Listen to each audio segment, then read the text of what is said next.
দর্শক, এটি কিন্তু পোড়াবাড়ি কোরবানিকে কেন্দ্র করে যে হাটটি অনুষ্ঠিত করা হয়েছিল সেইখানকার বিকেলবেলার চিত্র। আপনারা দেখতেই পাচ্ছেন আশেপাশে কি পরিমাণ গরু, কি পরিমাণ ক্রেতা বিক্রেতাগণ এসেছে ইতিমধ্যেই। হাটটির কিন্তু আনাচে কানাচে সম্পূর্ণ পরিপূর্ণ একদম গরুতে। দর্শক, আপনারা জানেন গত বছর কিন্তু পোড়াবাড়ি গরুর হাটে কোনো প্রকার কোরবানিকে কেন্দ্র করে কোনো গরুর হাট অনুষ্ঠিত হয়নি, কিন্তু এবছর কিন্তু জমজমাট সবচেয়ে বড় বলা চলে সর্বাধিক গরু এই হাটে এসেছে। বিক্রেতাগণ হাটে নিয়ে এসেছে তাদের গরুদের। দর্শক, মানুষের কিন্তু উপচে পড়া ভিড় ইতিমধ্যে শুরু হয়ে গেছে। এখন কিন্তু বিকাল প্রায় 4টা বাজে। তো এই ইতিমধ্যে যে পরিমাণ লোকের সমাগম দেখা যাচ্ছে, যে পরিমাণ গরু ক্রয় বিক্রয় হচ্ছে, আলহামদুলিল্লাহ এই বছর ভালো একটা ফিডব্যাক আমরা পাবো আশা করা যায়।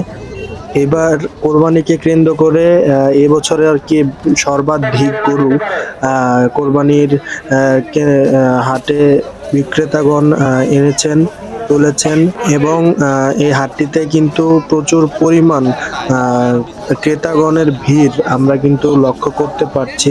প্রচুর পরিমাণে ভিড়। গতকাল রাতে আমরা কিন্তু দেখেছিলাম মাঠের প্রস্তুতি শেষের পর থেকেই কিন্তু প্রচুর পরিমাণে গরু আসা শুরু হয়েছিল, এবং আজকে সকালের পূর্ববর্তী আমার ভিডিওটা দেখলে আপনারা বুঝতে পারবেন যে কি পরিমাণ গরু সকালবেলায় চলে এসেছিল। এখন বিকালবেলা মানে এত পরিমাণে ভিড়, কোথাও জায়গা নেই, স্পেস নেই গরুকে রাখার মতো। দর্শক, দেখতেই পাচ্ছেন কি পরিমাণ ক্রেতাগণের ভিড়।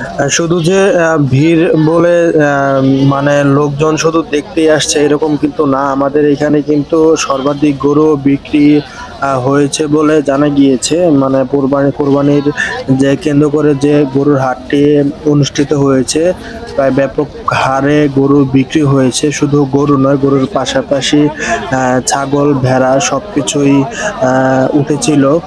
ক্রেতাগণ কিন্তু খুশি মনেই তাদের চাহিদা অনুযায়ী, তাদের বাজেট অনুযায়ী, বাজেট ফ্রেন্ডলি পণ্যটাই কিন্তু তারা পেয়েছে। কোরবানি উপলক্ষে তারা যেমনটা চেয়েছিল ঠিক তেমনটাই পেয়েছে।